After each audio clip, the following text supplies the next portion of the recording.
बम्बलविट हिल के सबसे ऊंचे हिस्से पर शहरों, दुकानों और बड़ों के बोरिंग नियमों से बहुत दूर एक ड्रैगन रहता था। उसका नाम था स्टिंकपॉट और वो बिल्कुल अपने नाम जैसा ही था। उसकी बदबू इतनी भयानक थी कि सुनने वाले भी नाक पकड़ लेते थे। लेकिन ये बदबू अंडे सड़ने वाली या गोभी के सूप जैसी नहीं थी। नहीं, स्टिंकपॉट की बदबू थी पुराने मोजे, भीगी छतरियां और वो चीज जो तुमने सोफे के पीछे गिरा दी हो और 3 साल तक भूल गए हो। मगर स्टिंकपॉट को कोई फर्क नहीं पड़ता था। ड्रैगन वैसे भी साफ सफाई की फिक्र थोड़ी करते हैं। उसे तो गर्व था कि वो अलग है। वो न सोना जमा करता, न भेड़े बूनता और न ही गांव वालों को डराता।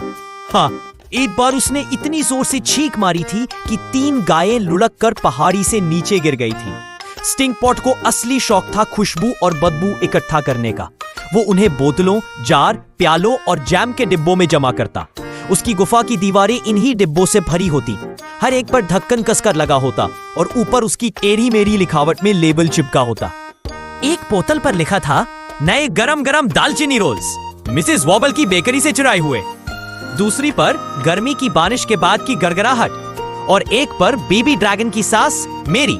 वो रोज इन बोतलों को खोलकर सूंघता, बिल्कुल वैसे जैसे लोग अपनी पसंदीदा कहानियां रोज पढ़ते हैं। और इस तरह स्टिंकपॉट खुश रहता था। लेकिन एक दिन एफी टिटल आ गई। वो 10 साल की लड़की थी। निडर, गंदे बूट पहने, मिट्टी से भरा कोट, बालों में 13 रंग बिरंगे रिबन बंधे हुए और हाथ में एक जैम सैंडविच। हेलो, उसने जोर से गुफा के अंदर चिल्लाया। स्टिंकपॉट उस वक्त एक बोतल खोलकर सूंघ रहा था जिस पर लिखा था, डैड के पुराने चप्पल। वो चौंक गया और इतनी तेज सूंघाई ली कि हरा धुआं निकल आया। तुम? एफी ने अंधेरे में आंखें मिचमिचाकर पूछा, क्या तुम सच में एक ड्रैगन हो? अंधेरे में 2 सुनहरी आंखें चमकी। नहीं, आवाज आई, मैं तो पंखों वाला मोजा हूँ। एफी जोर से हंस पड़ी। वाह, मुझे तो हमेशा से एक बदमिजाज मोजे से मिलना था। ड्रैगन आगे आया। उसके चमकते स्केल जले हुए तांबे जैसे लग रहे थे।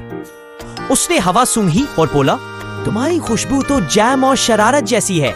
शुक्रिया, एफी ने हंसकर कहा। मेरा नाम एफी है। मैं तुम्हारे लिए एक तोहफा लाई हूँ। उसने अपनी जेब से एक छोटी सी बोतल निकाली।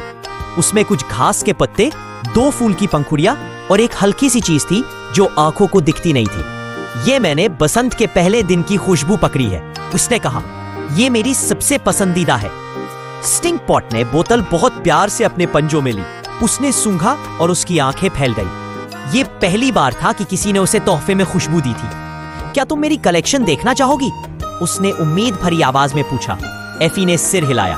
अंदर गुफा में वो उसे ले गया। जगह बड़ी, गर्म और आरामदेह थी। शेल्फ बोतलों से भरे हुए थे। एफी उन पर लिखे लेबल जोर जोर से पढ़ रही थी। नई किताब का अंदरूनी हिस्सा इतना हंसना कि नाक से आवाज निकल जाए। रविवार की सुबह पैनकेक के साथ दोनों सारी दोपहर हंसते रहे, बोतलें सूंघते और कहानियां सुनाते। दिन गुजरते गए और एफी बार बार वापस आने लगी। कभी वो बोतल लाती जिस पर लिखा होता, तकिए के नीचे छुपा टूटा दांत। कभी बारिश के बाद कीचड़ वाली दौड़ के बाद का रेनकोट। कभी दादी का गले लगाना, एक्स्ट्रा मजबूत वाला। दोनों ने मिलकर एक नई शेल्फ बनाई और उसका नाम रखा द मेमोरी शेल्फ। फिर एक बरसाती शाम एफी एक छोटी सी बोतल लाई। उसने धीरे से कहा, ये मैंने सबसे आखिर के लिए बचाई है। स्टिंकपॉट ने बोतल खोली। उसकी खुशबू थी गरम टोस्ट, दालचीनी, पेड़ की लकड़ी और कुछ मुलायम, थोड़ा उदास लेकिन बहुत ज्यादा खूबसूरत। ये क्या है? उसने धीरे से पूछा। एफी मुस्कुराई। ये दोस्ती की खुशबू है। स्टिंकपॉट चुप रहा। उसने बोतल उठाई और अपनी शेल्फ की सबसे ऊंची जगह पर रख दी और हर रात सोने से पहले वो उसे एक बार सूंघता, बस एक बार, और मुस्कुरा देता। और इस तरह ड्रैगन और एफी की दोस्ती की खुशबू हमेशा के लिए बोतलों में बंद हो गई। अगर तुम्हें यह कहानी अच्छी लगी तो लाइक करो, शेयर करो और चैनल को सब्सक्राइब करना मत भूलो।